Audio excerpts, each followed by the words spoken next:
你什么不舒服？说一下啊，哪儿不舒服？胸闷，疼不疼？光胸闷，气短。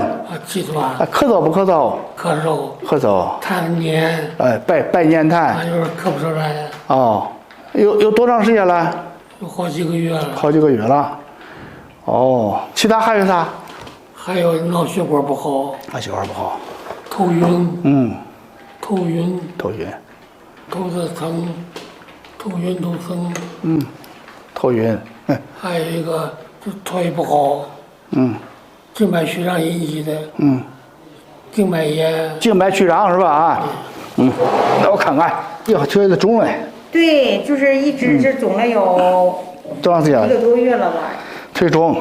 他走路是啥？他走路什么可以，就是走不远了，现在。走不远。就只能走到那啥，就是我们弄个轮椅，有时候带他，他累了可以坐坐，他不累的时候可以下来推推。现在就是走路走不远，顶多就走到小区里边中心花园了活动活动。肿。不是他腿为啥老肿啊？脚也会肿啊？这是咋回事？这个腿肿，我一会儿给他调调。是什么原因啊，医生？你检查过没？中医说是脾肾虚引起的，水肿现在有血源性水肿、肝源性水肿、肾导致的水肿，还有一种是才发性水肿。有的女士她好腿肿，下午肿，晚上都轻了。她睡晚上轻不轻啊？不轻，还不轻。我观察了，她早上起来，脚还是像小面包啊。你化验过没？没人化验。他就是吃了连着2个星期药，他觉得不好使。他又有那个以前可能脑梗就是小中风后遗症，就有点什么头晕，然后有时候他刚才说还头疼。他血压高不啊？血压应该不高，就是正常。像那种估计还是心源性的。心源性的是吗？现在有点心衰了可能。88了嘛，心功能减弱，先退了。来，我叫我听听来，来。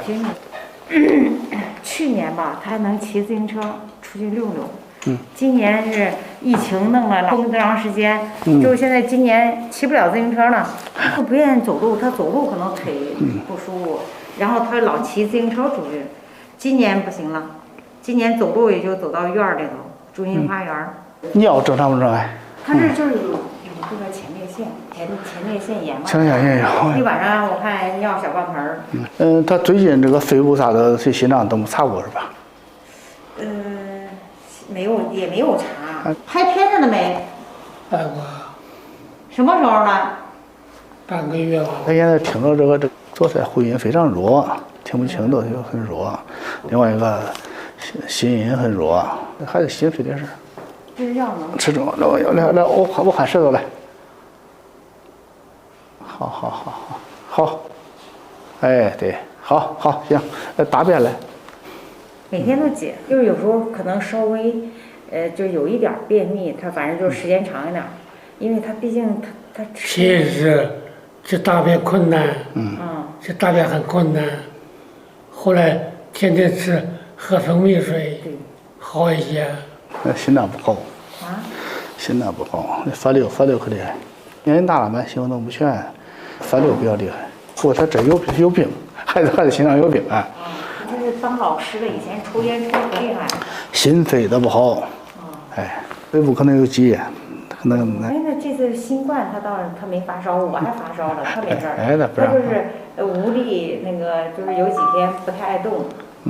然后稍微就有点咳嗽，后来好了呀。中间好了，怎么后来什么时候又开始有一点咳嗽？他不太咳，就偶尔咳，一天反正咳个几次。这腿肿有1个多月了，将近2个月。夜里睡不好觉，夜里睡不好觉，痉挛。尿困难不困难呢？老尿裤子。尿频尿急。一尿就憋不住。尿频尿急，尿裤子，经常尿裤子。好，那就这吧。他这个药来，我给他一个治这个心肺，另外一个这个腿肿啊。吃了以后，这给你看啥情况？好吧。这个药熬的时候啊，有点小麻烦啊。一个那里边有个药是红参。这个呢，你另外一个小bé丸锅给它熬1个小时以后，这个药好了兑一块儿炖大概多长时间？1个小时吃有啥情况也可以你给我反馈，好吧？啊。他说这个药到时候你好好吃，治好了还可以去旅游，不耽误你出去玩儿。啊，哈哈哈哈。